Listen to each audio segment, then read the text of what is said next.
안개에 자욱한 새벽, 거친 바닷바람이 불어오던 그날이었습니다. 한양으로 향하는 큰 배 위에서 송채연은 창백한 얼굴로 바다를 응시하고 있었지요. 내내 잠을 이루지 못했던 송채연의 마음은 불안과 두려움으로 가득 차 있었습니다. 머나먼 한양에서 자신을 기다리고 있다는 박대감과의 혼인, 그리고 앞으로 다가올 낯선 삶에 대한 걱정이 밀물처럼 밀려와 가슴을 짓누르고 있었어요. 마님, 이제 곧 새벽이 밝을 터이니 조금만 더 참으십시오. 곁에서 지켜보던 몸종매양의 말에 송채연은 쓸쓸한 미소를 지었습니다. 정략 혼인을 위해 낯선 곳으로 가는 길, 송채연의 마음은 이미 얼어붙어 있었어요. 그때였죠. 먹구름이 순식간에 하늘을 뒤덮더니 거센 비바람이 불기 시작했습니다. 폭풍이다. 모두 갑판 아래로 대피하라. 전장의 다급한 외침이 바람에 휩쓸려가는 순간 거대한 파도가 배의 옆구리를 강하게 후려쳤습니다. 배는 마치 종이배처럼 흔들렸고 송채연은 균형을 잃고 바다로 쓸려 나갔어요. 차가운 물속으로 빠져드는 순간 송채연의 머릿속에는 오직 한 가지 생각뿐이었습니다. 나는 이제 끝난 것인가? 의식이 희미해지는 순간 송채연은 누군가의 강한 팔이 자신의 허리를 감싸는 것을 느꼈습니다. 어둠 속에서도 그 사람의 얼굴을 알아볼 수 있었지요. 집에서 머슴으로 일하던 강무진이었습니다. 그의 단단한 눈빛이 송채연을 붙잡았어요. 마님, 제 손을 놓지 마십시오. 파도와 싸우며 필사적으로 송채연을 지키려는 강무진의 모습이 물거품 속에서도 선명했습니다. 바다의 경랑 속에서 송채연은 점점 의식을 잃어갔지요. 그리고 다시 눈을 떴을 때 그녀는 따스한 모래 위에 누워 있었어요. 여기가 어디란 말인가? 송채연은 몸을 일으키려 했으나 온몸이 쑤시고 아파 겨우 고개만 돌릴 수 있었습니다. 주변을 둘러보니 낯선 해변, 그리고 옆에는 온몸에 상처를 입은 채 숨을 헐떡이며 쓰러져 있는 강무진의 모습이 보였어요. 강무진, 내가 나를 구했구나. 송채연의 떨리는 목소리에 강무진은 간신히 눈을 떴습니다. 그의 입가에서는 피가 흘러내리고 있었지요. 마님, 무사하십니까? 그의 첫 마디는 자신의 아니가 아닌 송채연의 안전을 묻는 것이었습니다. 송채연은 처음으로 이 머슴의 눈빛에서 단순한 충성심 이상의 무언가를 느꼈어요. 그러나 곧 현실로 돌아온 그녀는 주변을 둘러보았습니다. 다른 사람들은 어디 있느냐? 강무진은 천천히 고개를 저었습니다. 송채연의 눈에서 눈물이 흘러내렸어요. 모든 것이 물거품이 되어버린 순간이었습니다. 몸종 매양, 배의 선원들, 그리고 한양으로 가던 그녀의 모든 계획이 바다에 잠겨버렸지요. 살아남은 사람이 우리 둘뿐이란 말인가? 송채연의 목소리가 바람에 흩어졌습니다. 강무진은 천천히 몸을 일으켜 주변을 살폈어요. 끝없이 펼쳐진 바다와 울창한 숲이 있는 작은 섬. 그들은 무인도에 표류한 것이 분명했습니다. 마님, 두려워 마십시오.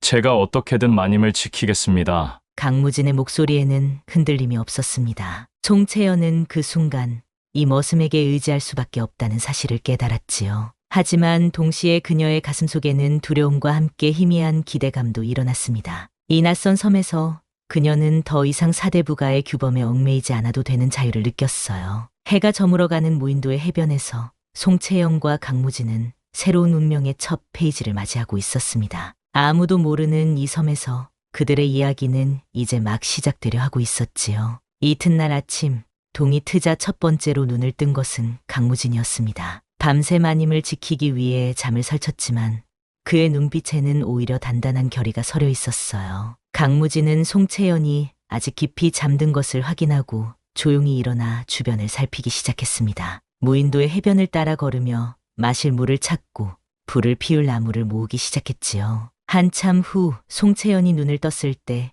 그녀의 곁에는 이미 작은 모닥불이 타오르고 있었습니다. 몸을 일으키자 온몸에 통증이 그녀를 덮쳤고 그제야 어제의 기억이 물밀듯이 밀려왔어요. 아, 꿈이 아니었구나. 송채연의 한숨 섞인 목소리에 강무진이 숲에서 나타났습니다. 그의 손에는 이슬에 젖은 나무짚에 담긴 물과 몇 개의 열매가 들려 있었지요. 마님, 깨어나셨군요. 이것은 제가 찾은 물과 열매입니다. 아직 많지는 않지만 송채연은 강무진을 의심스럽게 바라보았습니다. 하루 전까지만 해도 그저 마당을 쓸고 땔감을 패던 평범한 머슴이었던 사람이 이제는 그녀의 유일한 생존 수단이 되어 있다는 현실이 낯설었어요. 내가 이런 것들을 어떻게 찾을 수 있었느냐? 강무진은 잠시 머뭇거리다 조심스럽게 대답했습니다. 저희는 예전에 산에서 살았던 적이 있습니다. 자연 속에서 살아가는 법을 어릴 적부터 배웠습니다. 그의 말에 송채연은 더 궁금해졌지만 지금은 생존이 우선이었습니다. 그녀는 강무진이 건네는 물을 받아 조심스럽게 마셨어요. 시원하고 맑은 물이 목을 타고 내려가자 비로소 정신이 조금 맑아졌습니다. 시간이 흐르며 강무진은 점점 더 놀라운 능력을 보여주었습니다. 그는 숲에서 먹을 수 있는 열매와 나무 껍질을 구분하고 작은 덫을 놓아 물고기를 잡았습니다. 또한 간단한 도구를 만들어 사냥을 하고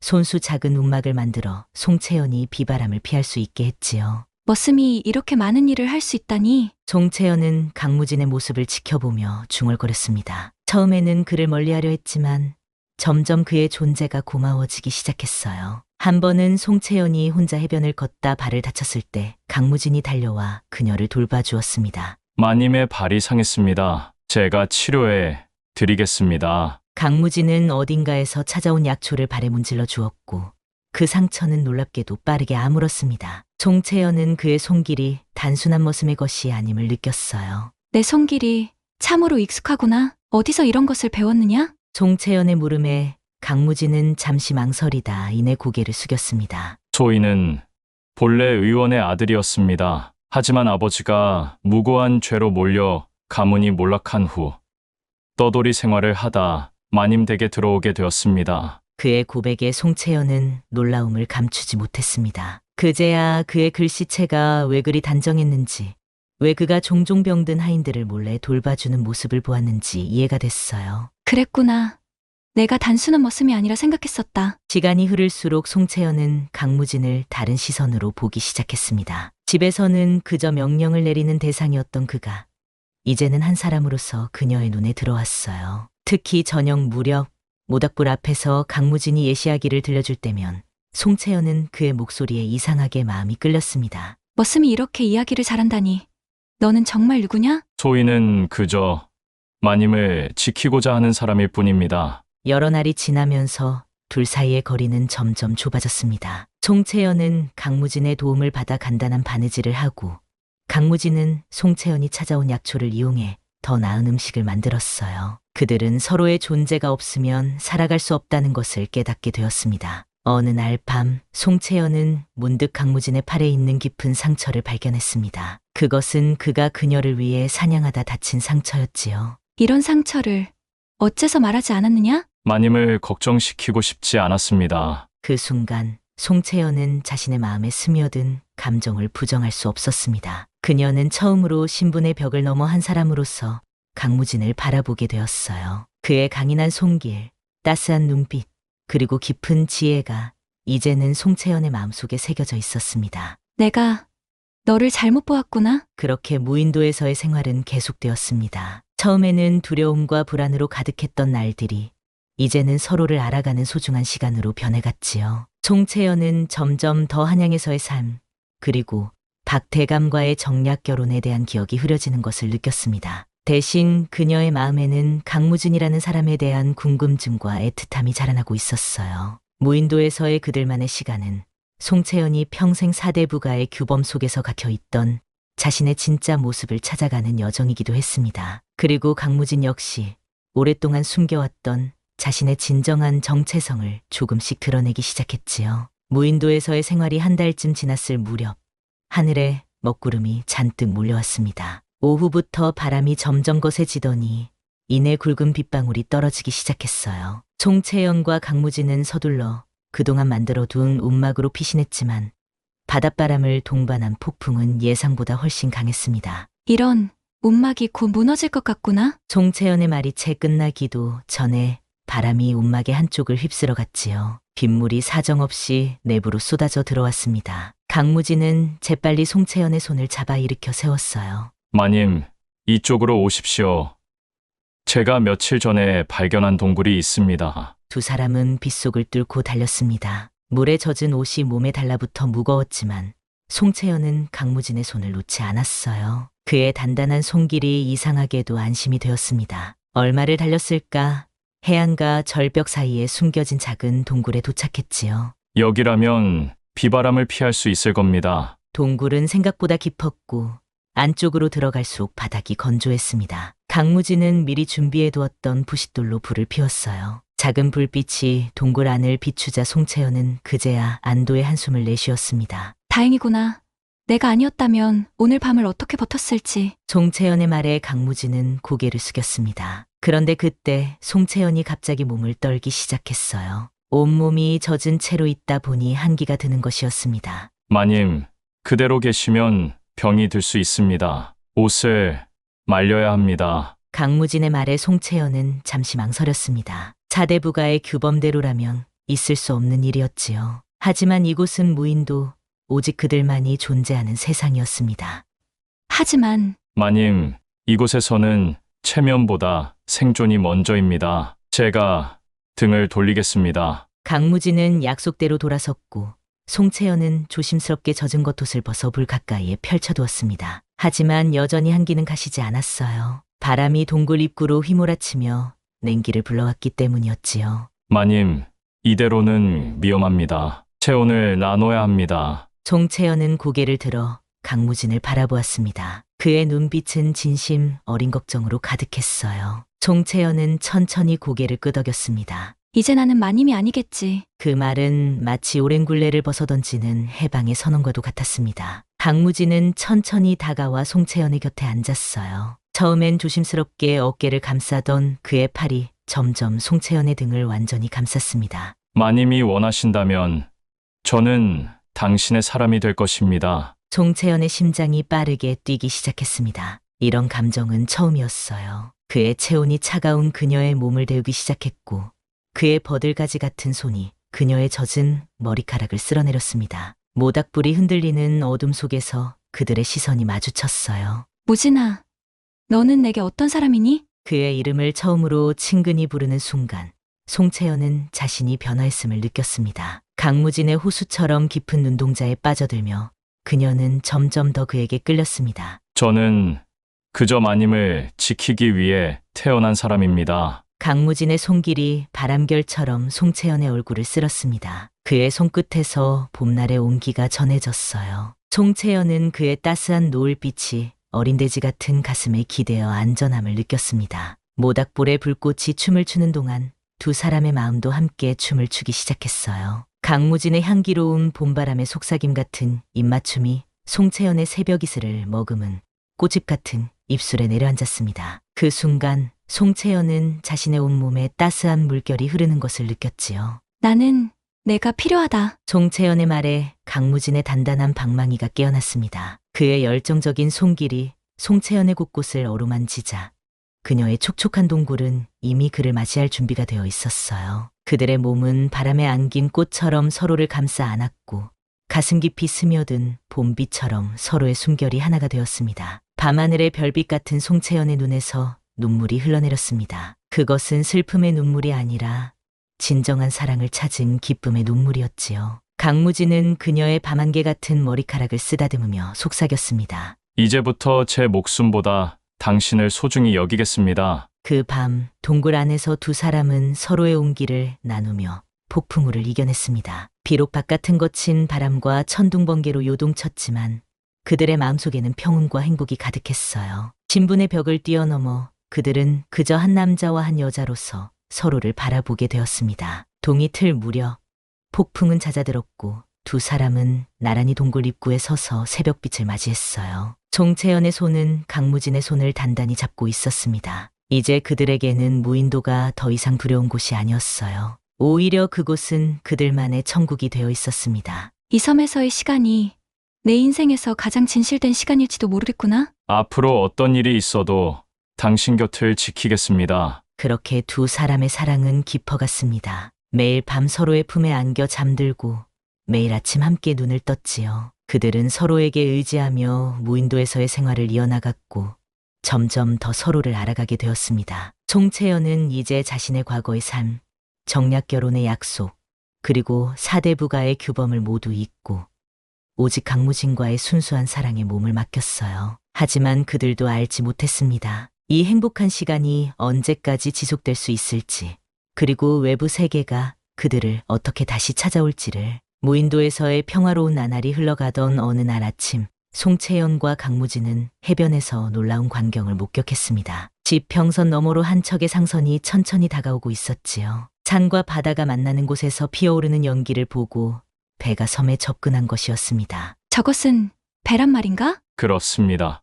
우리가 매일 피워둔 연기를 보고 온 것 같습니다. 두 사람은 그 자리에 얼어붙은 듯 서 있었습니다. 구조된다는 기쁨보다는 오히려 이별의 두려움이 더 크게 다가왔어요. 무인도에서의 시간은 그들만의 세상이었지만 배가 도착하는 순간 모든 것이 변할 것이라는 사실을 직감했기 때문입니다. 무진아, 이제 우리는 어떻게 되는 걸까? 걱정 마십시오. 어떤 일이 있어도 제가 당신을 지키겠습니다. 하지만 강무진의 목소리에는 확신이 없었습니다. 그 역시 현실의 무게를 느끼고 있었지요. 배가 가까이 다가오자 갑판 위에서 사람들이 손을 흔들었습니다. 그 중에는 놀랍게도 송채연의 몸종이었던 매양의 모습도 보였어요.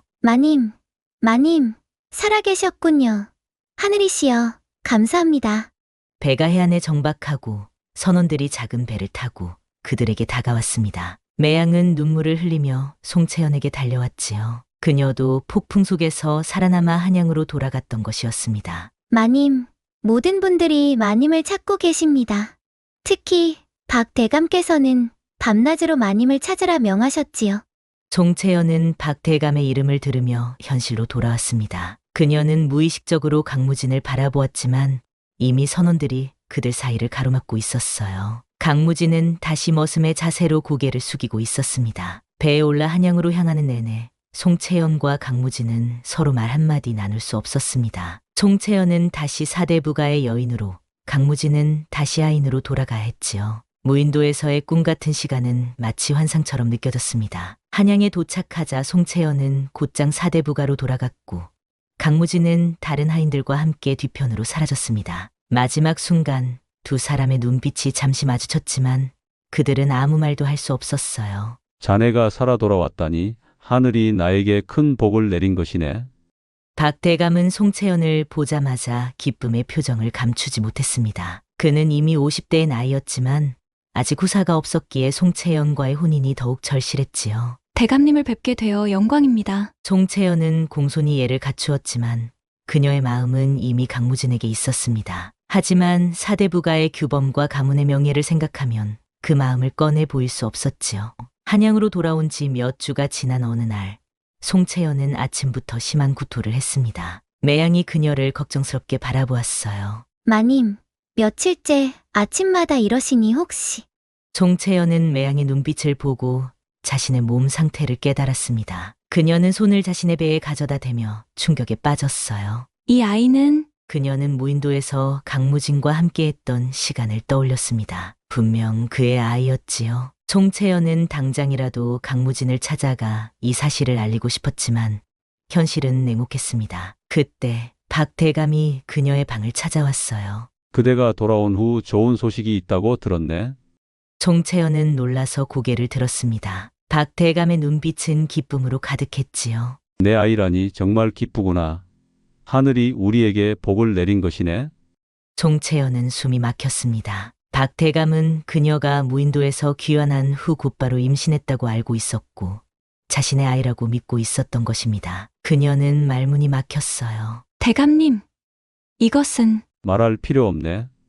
자네가 귀환한 그날 밤 우리는 혼례를 올렸고 그대는 내 아내가 되었어. 비록 급하게 진행된 일이지만 이제 이 아이는 정당한 내 후계자가 될 것이네. 송채연은 혼란스러웠습니다. 자신이 의식도 없이 혼례를 치렀다는 사실이 믿기지 않았지만 동시에 이것이 아이를 지킬 수 있는 유일한 방법임을 직감했어요. 만약 아이의 진짜 아버지가 강무진이라는 사실이 밝혀진다면 그녀와 아이, 그리고 강무진 모두 위험에 처할 것이었습니다. 이대로라면 이 아이는 박대감의 후계자가 되는구나. 송채연은 고개를 숙이며 생각에 잠겼습니다. 그녀의 마음은 강무진에게 있었지만 지금은 뱃속의 아이를 지키는 것이 우선이었어요. 그녀는 결심했습니다. 아이를, 그리고 그 아이의 아버지인 강무진을 지키기 위해 이 비밀을 간직해야만 했습니다. 매양만이 그녀의 진짜 마음을 알고 있었지요. 어느 날 밤, 송채연은 매양에게 속삭였습니다. 매양아, 제발 이 비밀을 지켜다오. 이 아이의 진짜 아버지는 마님, 말씀하지 않으셔도 압니다. 그 섬에서 강무진과 함께 계셨다는 것을. 송채연은 놀라서 매양을 바라보았습니다. 매양은 슬픈 미소를 지으며 고개를 숙였어요. 걱정 마십시오. 마님의 비밀은 제 목숨을 걸고 지키겠습니다. 그렇게 송채연은 박대감의 아내로서 그리고 곧 태어날 아이의 어머니로서 새로운 삶을 시작했습니다. 하지만 그녀의 마음속에는 항상 강무진이 있었어요. 강무진은 어디에 있을까? 무엇을 하고 있을까? 그리고 그도 나를 그리워하고 있을까? 이런 생각들이 그녀의 밤을 채웠습니다. 송채연은 창문 너머 달빛을 바라보며 중얼거렸습니다. 무진아, 너는 지금 어디에 있니? 그녀의 눈에서 한 줄기 눈물이 흘러내렸습니다. 뱃속의 아이는 그녀와 강무진의 사랑의 증거였지만 그 사실을 알릴 수 없는 현실이 그녀를 더욱 아프게 했어요. 봄이 지나고 여름이 오자 송채연의 배는 날로 불러왔습니다. 박대감은 자신의 아이를 잉태한 아내라며 송채연을 극진히 대했고 온 저택에는 경사스러운 분위기가 감돌았어요. 하지만 송채연의 마음속은 여전히 공허했습니다. 그녀는 종종 무인도에서의 행복했던 시간을 떠올리며 강무진을 그리워했지요. 어느 맑은 가을날 송채연은 매양의 도움을 받아 박대감이 없는 틈을 타 외출을 나섰습니다. 오랜만에 느끼는 바깥 공기가 상쾌했어요. 임신한 몸으로 걷기가 쉽지는 않았지만 바깥 세상을 보고 싶은 마음이 컸습니다. 마님, 너무 무리하시면 안 됩니다. 이제 곧 돌아가셔야 할 시간입니다. 조금만 더 이 자유로운 시간을 즐기고 싶구나. 두 사람은 한양의 번화한 저작거리를 천천히 걸었습니다. 각종 물건을 파는 상인들의 외침, 오가는 사람들의 활기찬 모습이 송채연의 눈에 들어왔어요. 그때였습니다. 저작거리 건너편에서 한 무리의 관리들이 걸어오고 있었고 그 중앙에는 강무진이 있었습니다. 저기, 무진이. 송채연의 심장이 빠르게 뛰기 시작했습니다. 강무진은 더 이상 머슴의 모습이 아니었어요. 단단한 갑옷을 입고 허리에는 칼을 찬 무관의 모습이었습니다. 그의 당당한 걸음걸이와 위험 있는 눈빛에 송채연은 숨이 막혔어요. 마님, 강무진이 무관이 되었군요. 소문에 의하면 그가 원래 몰락한 무사 집안 출신이라 배에서 구조된 후 과거를 치러 무관이 되었다고 합니다. 송채연은 당장이라도 달려가 그를 부르고 싶었습니다. 하지만 그녀의 커다란 배를 본다면 아이를 가진 자신의 모습을 강무진이 어떻게 생각할지 두려웠어요. 그녀는 한 걸음도 움직일 수 없었습니다. 그런데 그 순간 강무진이 그녀를 발견했습니다. 처음에는 믿을 수 없다는 듯 눈을 크게 뜨더니 이내 그의 시선이 송채연의 배로 향했어요. 그의 눈빛이 흔들렸습니다. 마님, 강무진이 천천히 다가왔습니다. 그의 목소리는 낮고 깊었지만 그 안에는 흔들림이 가득했어요. 송채연은 그를 마주 보기 어려워 고개를 숙였습니다. 오랜만이구나, 무진아. 침묵이 두 사람 사이를 채웠습니다. 강무진의 시선은 계속해서 송채연의 배를 향했고 그의 얼굴에는 복잡한 감정이 교차했어요. 마님께서는 건강해 보이십니다. 그의 말에는 많은 의미가 담겨 있었습니다. 송채연은 어떻게든 상황을 설명하고 싶었지만 주변에는 사람들이 가득했고 매양마저 긴장한 표정으로 지켜보고 있었어요. 그대도 많이 달라졌구나. 이제 무관이 되었다니. 네, 본래 제 신분을 되찾았을 뿐입니다. 불편한 침묵이 또다시 이어졌습니다. 강무진의 눈빛에는 물음표가 가득했지요. 송채연은 그 시선을 피하며 조용히 말했습니다. 이 아이는 박대감의 후사이다. 그 말을 듣자 강무진의 눈에 상처가 스쳤습니다. 그는 송채연의 눈을 깊이 들여다보았지만 그녀는 끝내 눈을 마주치지 못했어요. 그렇습니까?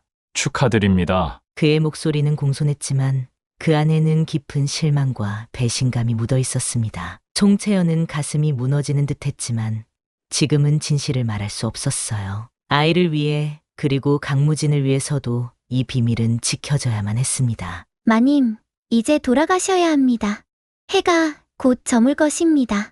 매양의 말에 송채연은 고개를 끄덕였습니다. 그녀는 강무진에게 마지막 인사를 건넸어요. 몸 조심하거라, 무진아. 마님께서도 평안하시기를 바랍니다. 두 사람은 그렇게 헤어졌습니다. 돌아가는 길, 송채연의 눈에서는 끊임없이 눈물이 흘러내렸어요. 무인도에서의 행복했던 시간, 그리고 강무진의 따뜻한 품이 그녀의 기억 속에서 선명히 떠올랐습니다. 매양아, 내가 옳은 일을 한 것일까? 마님, 지금은 아이를 지키는 것이 가장 중요합니다.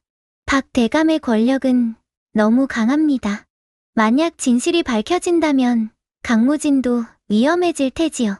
송채연은 그 말에 고개를 끄덕였지만 마음은 더욱 무거워졌습니다. 한편 강무진은 그들이 떠난 자리에 한참 동안 서 있었어요. 그의 표정은 굳어 있었고 눈빛은 깊은 생각에 잠겨 있었습니다. 마님의 아이라, 박대감의 아이라. 그의 떨리는 손이 주먹을 꽉 쥐었습니다. 무인도에서의 기억, 그리고 송채연과의 사랑이 그의 마음을 가득 채웠어요. 하지만 이제 그녀는 박대감의 아내이고 그의 아이를 가진 몸이었습니다. 강무진의 가슴에는 깊은 상처가 새겨졌지요. 강무진, 무슨 일이냐? 누구를 만난 것이더냐? 아무것도 아닙니다. 강무진은 감정을 감추고 등을 돌렸습니다. 하지만 그의 마음속에는 의심이 자라기 시작했어요. 송채연의 눈빛, 그리고 그녀가 자신의 시선을 피하던 모습, 무언가 숨기고 있다는 느낌이 들었습니다. 그날 밤 송채연은 침실에서 홀로 눈물을 흘렸습니다. 아이를 위해 강무진에게 거짓말을 한 것이 너무 괴로웠어요. 하지만 그녀는 박대감의 권력과 영향력을 잘 알고 있었고 만약 진실이 드러난다면 강무진은 물론 아이까지도 위험에 처할 것이라는 사실을 알고 있었습니다. 무진아, 미안하다. 우리 아이를 지키기 위해. 송채연은 자신의 배를 쓰다듬으며 속삭였습니다. 그녀의 마음속에는 강무진에 대한 사랑이 여전히 깊게 자리 잡고 있었지만 현실의 벽은 너무나 높았어요. 이제 그녀는 아이를 지키기 위해 모든 것을 감내해야 했습니다. 한편 강무진도 자신의 거처에서 밤을 지새우고 있었습니다. 송채연을 다시 만난 것은 기쁨이었지만 그녀가 다른 남자의 아이를 가졌다는 사실은 그에게 큰 충격이었어요. 하지만 그는 여전히 송채연을 사랑했고 그녀의 행복을 위해서라면 자신의 마음을 접을 수도 있었습니다. 마님이 행복하다면 그것으로 족합니다. 그렇게 두 사람은 서로를 생각하며 긴 밤을 보냈습니다. 그들 사이에는 이제 넘을 수 없는 벽이 생겨버렸지만 마음만은 여전히 서로를 향하고 있었어요. 하지만 그들은 알지 못했습니다. 이 오해가 얼마나 큰 파도를 일으킬지, 그리고 그 파도가 모두의 운명을 어떻게 뒤흔들게 될지. 가을이 깊어가며 송채연의 출산이 임박해졌습니다. 박대감은 후사를 얻는다는 기쁨에 들떠 날마다 좋은 음식과 약재를 구해 송채연의 몸을 보살폈어요. 하지만 그의 눈빛에는 때때로 의심의 그림자가 어렸습니다. 송채연이 모르는 사이 박대감은 그녀의 임신에 대해 점점 의문을 품기 시작했지요. 어느 날 저녁 박대감은 서재에서 홀로 술잔을 기울이고 있었습니다. 창밖으로 내리는 차가운 비를 바라보며 그는 깊은 생각에 잠겨 있었어요. 이 아이가 정말 내 자식인지 의심이 드는구나.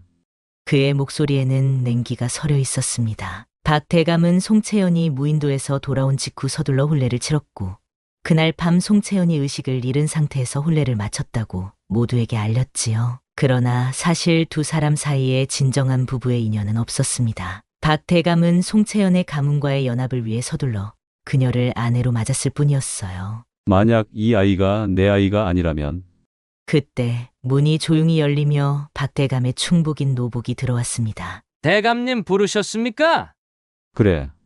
내가 부탁한 일은 어떻게 되었느냐? 네, 송채연 마님이 섬에 표류했을 때 함께 있었던 사람에 관한 정보를 모두 수집했습니다. 박대감은 자리에서 일어나 노복에게 다가갔습니다. 그의 눈빛이 차갑게 빛났지요. 말해보거라. 마님과 함께 있던 사람은 강무진이라는 자로 원래는 마님 댁의 머슴이었으나 실은 몰락한 무사 가문의 자제였다고 합니다. 지금은 과거에 급제하여 무관이 되었습니다. 그자와 마님이 섬에서 단둘이 지냈다는 말이냐? 네, 거의 석 달에 가까운 시간을 그곳에서 보냈다고 합니다. 박대감의 얼굴이 일그러졌습니다. 그는 노복에게 물었어요. 그자가 지금 어디 있는지 알고 있느냐? 네, 한양 북부의 무관청에서 근무하고 있습니다. 박대감은 고개를 끄덕이며 창밖을 바라보았습니다. 그의 마음속에는 이미 계략이 짜여지고 있었지요. 그자를 감시하라. 그리고 송채연의 몸종 매양을 내게 데려오거라. 그날 밤 매양은 박대감의 서재로 불려갔습니다. 떨리는 몸으로 그의 앞에 무릎을 꿇었지요. 매양아, 넌 송채연의 몸종으로 오랫동안 그녀를 모셔왔지? 네, 대감님. 어릴 적부터 마님을 모셔왔습니다. 그렇다면 그녀의 모든 비밀을 알고 있겠구나.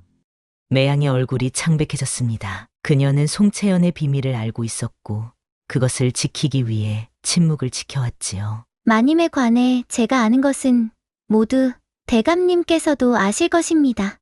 정말 그럴까? 섬에서의 일에 대해서도 매양의 눈이 흔들렸습니다. 박 대감은 그 틈을 놓치지 않고 그녀를 몰아붙였어요. 내 아이가 아니라면 그 아이와 송채연 모두 이 집에서 쫓겨날 것이다. 넌 그것을 원하느냐? 아닙니다. 제발 마님을 해치지 마십시오. 그렇다면 진실을 말하거라. 이 아이의 아버지는 누구냐? 매양은 눈물을 흘리며 고개를 숙였습니다. 그녀는 송채연과 아이를 지키고 싶었지만 박 대감의 압박에 결국 고개를 들었어요. 이 아이의 아버지는 강무진입니다. 박 대감의 눈빛이 차갑게 변했습니다. 그는 이미 그것을 짐작하고 있었지만 확인하니 분노가 치밀어 올랐지요. 그래, 내 예상대로군. 그는 천천히 자리에서 일어나 창가로 걸어갔습니다. 매양은 무릎을 꿇은 채 떨고 있었어요. 제발 마님과 아이를 해치지 마십시오. 마님은 단지 단지 무엇이냐? 다른 남자의 아이를 내 아이라고 속이려 했다는 말이냐? 매양은 침묵했습니다. 박 대감은 차가운 미소를 지으며 돌아섰지요. 걱정 마라. 당장 그들을 해치지는 않을 것이다. 하지만 이 일은 가만히 넘어갈 수 없지.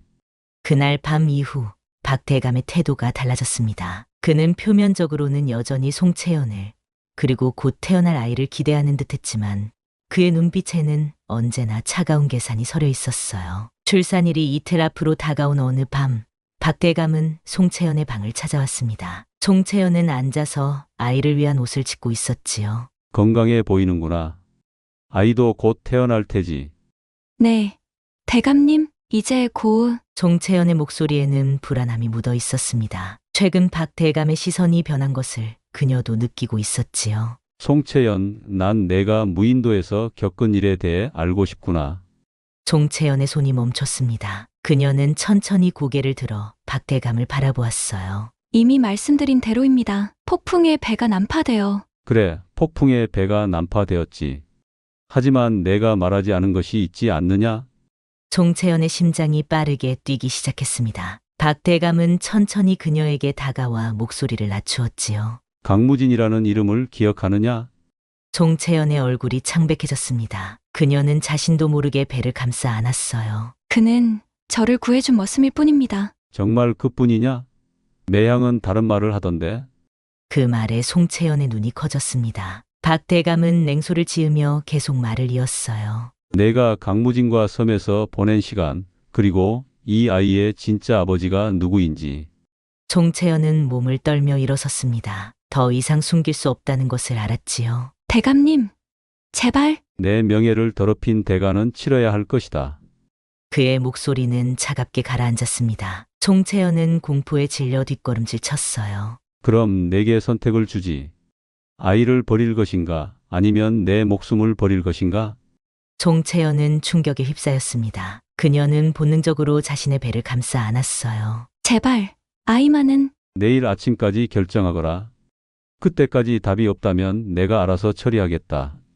박 대감은 돌아서서 방을 나갔습니다. 송채연은 그 자리에 무너지듯 주저앉았어요. 그녀의 눈에서는 눈물이 끊임없이 흘러내렸습니다. 무진아, 어떻게 해야 하지? 그녀는 창밖으로 달빛을 바라보며 강무진을 간절히 부르고 있었습니다. 하지만 그가 이 위기에서 자신을 구해줄 수 있을지, 또 그에게 도움을 청하는 것이 그를 위험에 빠뜨리는 것은 아닐지 고민했어요. 송채연은 깊은 절망 속에서 밤을 지새웠습니다. 한편 그 시각 강무진은 자신의 거처에서 송채연에 대한 생각에 잠겨 있었습니다. 그는 무언가 불길한 예감에 사로잡혀 있었어요. 그리고 그 직감은 곧 현실이 되려 하고 있었습니다. 새벽녘 송채연은 홀로 눈을 뜨고 결단을 내려야 했습니다. 박 대감이 그녀에게 준 시간은 이제 얼마 남지 않았어요. 아이를 포기하는 것은 상상조차 할 수 없었고, 그렇다고 자신의 목숨을 내놓는다면 아이는 어떻게 될지 알 수 없었습니다. 송채연은 한숨을 내쉬며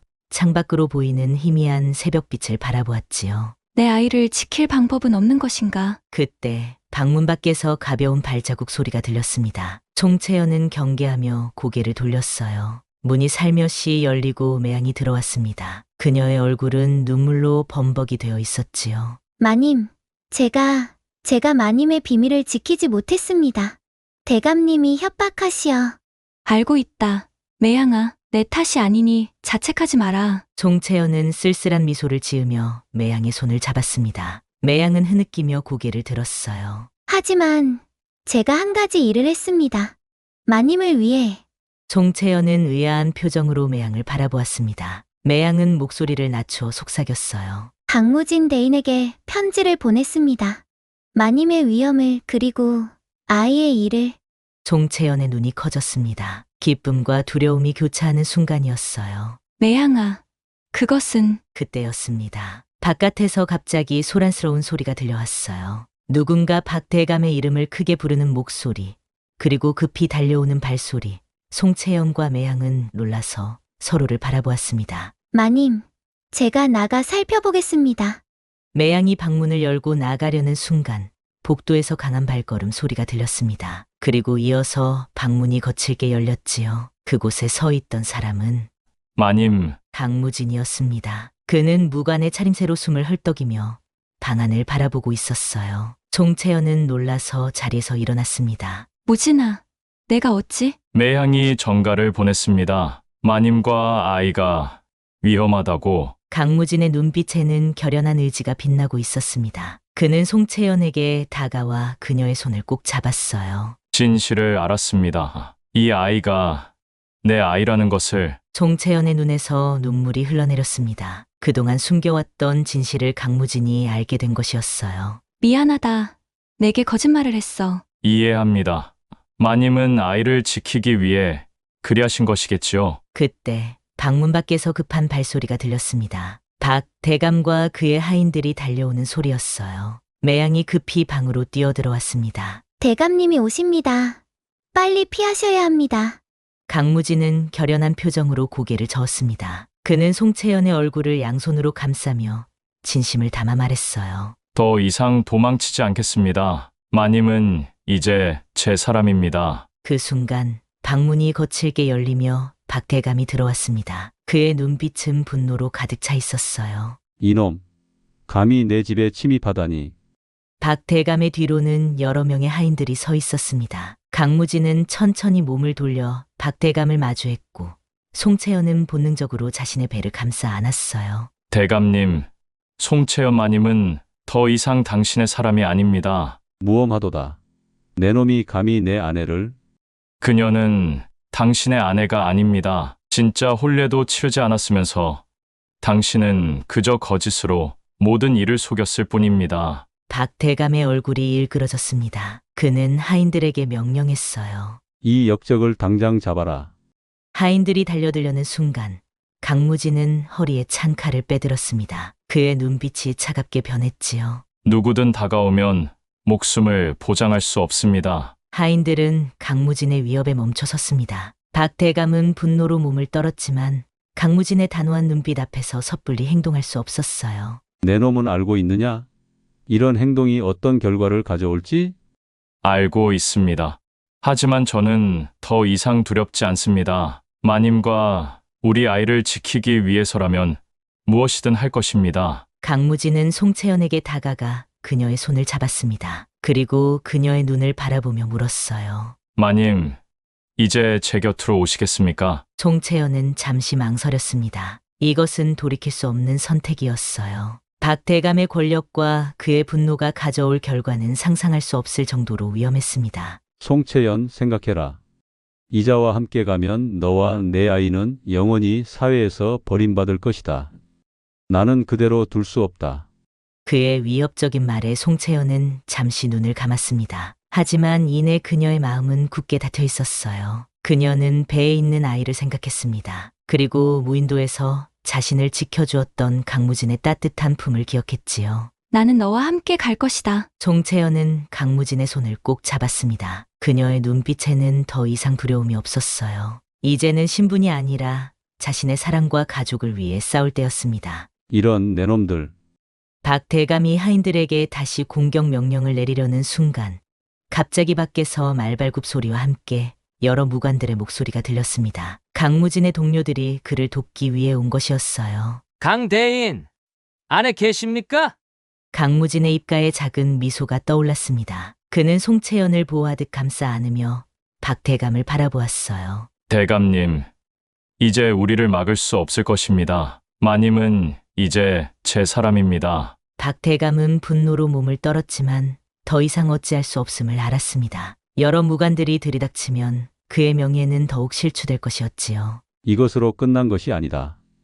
언젠가는 반드시 복수할 것이다. 강무진은 고개를 숙여 예를 갖추며 말했습니다. 그때를 기다리겠습니다. 하지만 지금은 저희를 보내주십시오. 박 대감은 분노에 찬 눈빛으로 두 사람을 노려보다가 이내 하인들에게 물러서라는 손짓을 했습니다. 강무진은 송채연을 조심스럽게 부축하며 방을 나섰고 매양도 그들을 따랐어요. 밖에는 여러 무관들이 말을 대기시켜 놓고 있었습니다. 강무진은 송채연을 자신의 말에 태우고 몸을 감싸 안았어요. 이제 우리는 자유롭습니다. 송채연의 얼굴에 미소가 번졌습니다. 박 대감의 집을 떠나는 순간 그녀는 마치 무거운 짐을 내려놓은 듯한 해당감을 느꼈어요. 어디로 가는 것이냐? 제가 준비해둔 곳이 있습니다. 박 대감의 영향력이 닿지 않는 곳으로. 그렇게 송채연과 강무진 그리고 그들의 충실한 몸종 매향은 한양을 떠났습니다. 뒤에는 분노에 찬 박 대감과 그의 위협이 남아 있었지만 앞에는 새로운 희망과 사랑이 기다리고 있었어요. 무진아, 이제 정말 우리의 가족이 되는 것이구나. 네, 마님. 아니, 채연님. 이제 우리는 진정한 가족입니다. 말을 타고 달리는 동안 송채연의 얼굴에는 눈물이 흘러내렸지만 그것은 기쁨의 눈물이었습니다. 아이를 지키기 위해 그리고 진정한 사랑을 위해 그녀는 모든 것을 버릴 수 있었어요. 강무진의 품 안에서 송채연은 비로소 진정한 평화를 느꼈습니다. 한양을 떠난 지 여러 날이 지나 송채연과 강무진 그리고 매양은 머나먼 남쪽 바닷가 마을에 도착했습니다. 그곳은 박 대감의 영향력이 미치지 않는 평화로운 어촌이었지요. 푸른 바다가 내려다 보이는 작은 언덕 위에 자리 잡은 집은 강무진이 오래전부터 준비해두었던 은신처였습니다. 이곳이 우리의 새 보금자리란 말이냐? 송채연은 놀라운 표정으로 주변을 둘러보았습니다. 비록 한양의 사대부가 저택보다는 소박했지만 푸른 바다와 산이 어우러진 풍경은 그 어떤 곳보다 아름다웠어요. 마음에 드십니까? 무인도에서 함께 있을 때부터 생각했습니다. 언젠가 마님과 함께 평화롭게 살 수 있는 곳을. 송채연은 미소를 지으며 강무진의 손을 꼭 잡았습니다. 그녀의 눈에는 이제 두려움 대신 희망이 가득했어요. 무진아, 이제 나를 마님이라 부르지 마라. 나는 그저 당신의 아내 채연일 뿐이다. 강무진의 눈에 감동의 빛이 어렸습니다. 오랜 세월 신분의 벽에 갇혀있던 그들이었지만 이제 그 벽을 허물고 진정한 사랑으로 맺어진 한 쌍의 부부가 되었지요. 채연아, 이제 우리는 어떤 어려움이 와도 함께 이겨낼 것이다. 두 사람이 서로를 바라보는 순간 송채연의 배에서 움직임이 느껴졌습니다. 그녀는 놀라서 배를 감쌌어요. 아이가 움직이는구나. 우리 아이도 이곳이 마음에 드는 모양이구나. 그들은 함께 웃었습니다. 매양도 그 모습을 보며 행복한 미소를 지었지요. 그녀는 이제 단순한 몸종이 아니라 이 작은 가족의 일원이 되어 있었습니다. 며칠 후 송채연은 건강한 사내 아이를 낳았습니다. 강무진은 아내와 아이를 지키기 위해 밤낮으로 곁을 지켰고 매양은 정성스럽게 산모와 아이를 돌보았어요. 우리 아들의 이름을 무엇이라 지을까? 송채연은 갓난아이를 품에 안고 생각에 잠겼습니다. 그리고 미소를 지으며 말했어요. 섬에서 우리를 이어준 바다의 이름을 따혜원이라 부르면 어떨까? 바다에서 시작된 인연, 그리고 모든 한을 풀고 새롭게 시작한다는 의미로. 혜원, 좋은 이름이구나. 그렇게 작은 혜원이는 사랑 가득한 가정에서 자라기 시작했습니다. 강무진은 더 이상 무관으로 일하지 않았지만 마을 사람들에게 무예를 가르치며 생계를 유지했어요. 송채연은 예전에 배웠던 침술과 약초 지식을 활용해 마을 사람들의 아픔을 치료해 주었습니다. 세월이 흘러 혜원이 5살이 되던 해 여름, 마을에 한 무리의 상인들이 찾아왔습니다. 그들 사이에는 한양의 소식을 전하는 이들도 있었지요. 박 대감이 병으로 세상을 떠났다고 합니다. 후계자가 없어 그의 가문은 몰락했다고 하더군요. 이 소식을 들은 송채연과 강무진은 서로를 바라보았습니다. 그들을 쫓던 그림자가 마침내 사라진 것이었어요. 이제 정말 자유로워진 것이구나. 그렇구나. 하지만 우리는 이미 이곳에서 자유롭게 살고 있었어. 송채연은 미소를 지으며 고개를 끄덕였습니다. 그들에게 진정한 자유는 신분이나 외부의 위협에서 벗어나는 것이 아니라 서로를 향한 사랑 속에서 찾은 것이었지요. 가을이 깊어가던 어느 날, 혜원은 아버지 강무진에게 궁금한 점을 물었습니다. 아버지, 우리는 왜 한양으로 돌아가지 않나요? 다른 아이들처럼 큰 집에서 살 수 있을 텐데. 강무진은 아들의 머리를 쓰다듬으며 미소 지었습니다. 그는 혜원을 그리고 송채연을 바라보았어요. 혜원아, 진정한 행복은 큰 집이나 높은 지위에 있는 것이 아니란다. 내 어머니와 내가 찾은 행복은 이렇게 함께 있는 것, 서로를 사랑하는 것에 있단다. 송채연은 남편의 말에 고개를 끄덕이며 혜원에게 다가가 안아주었습니다. 그녀는 아들의 눈을 바라보며 말했어요. 내 아버지와 나는 많은 어려움을 겪었단다. 하지만 그 모든 과정이 우리를 더 강하게 만들었고, 진정한 사랑이 무엇인지 알게 해주었지. 저도 커서 아버지처럼 용감해질 거예요. 그리고 어머니처럼 지혜로워질 거고요. 두 사람은 웃으며 아들을 품에 안았습니다. 이들의 행복한 모습을 지켜보던 매양도 미소를 지었지요. 시간은 계속 흘러갔고 혜원은 건강하게 자라났습니다. 어느덧 15살이 된 혜원은 아버지에게서 무예를, 어머니에게서 학문을 배우며 훌륭한 청년으로 성장했어요. 그는 가끔 한양에 대해 그리고 자신의 뿌리에 대해 궁금해했지만 부모님의 행복한 모습을 보며 자신의 삶에 만족했습니다. 어머니, 아버지, 저는 우리가 이렇게 살아온 것이 정말 자랑스럽습니다. 송채연과 강무진은 감동의 눈물을 머금었습니다. 그들이 무인도에서 시작된 인연을 통해 이루어낸 것은 단순한 생존이 아니라 진정한 사랑과 가족이었어요. 어느 저녁, 송채연과 강무진은 해가 지는 바다를 바라보며 나란히 앉아 있었습니다. 그들의 머리카락에는 어느덧 하얀 서리가 내리기 시작했지만 서로를 바라보는 눈빛만은 여전히 무인도에서처럼 따뜻했지요. 무진아, 그때 내가 나를 구하지 않았더라면 어떻게 되었을까? 운명이었겠지. 우리는 서로를 만나기 위해 태어난 것 같구나. 송채연은 남편의 손을 꼭 잡았습니다. 그들이 걸어온 길은 험난했지만 그 모든 과정이 지금의 행복을 만들어낸 것이었어요. 이제 우리는 함께 할 것이다. 이제야 우리가 진짜로 살아가는구나. 두 사람은 서로를 바라보며 미소 지었습니다. 그들은 신분을 넘어 진정한 사랑을 선택했고 그 사랑으로 새로운 삶을 일궈냈습니다. 무인도에서 피어난 사랑은 이제 깊고 단단한 뿌리를 내려 그들의 삶을 지탱하는 큰 나무가 되었지요. 해가 완전히 저물고 밤하늘에 별들이 빛나기 시작했습니다. 송채연과 강무진은 서로의 손을 꼭 잡은 채 그 별빛 아래서 새로운 꿈을 꾸었어요. 그들의 사랑 이야기는 끝이 아닌 영원한 시작이었습니다. 송채연과 강무진, 그리고 그들의 아들 혜원. 이 가족의 이야기는 많은 이들에게 신분과 지위를 넘어선 진정한 사랑의 가치를 전해주었습니다. 그리고 그들은 서로에게 기대어 평화롭게 살았답니다. 오래오래. 진정한 사랑은 모든 장벽을 넘어서는 법. 이것이 무인도에서 피어난 사랑의 아름다운 결말이었습니다.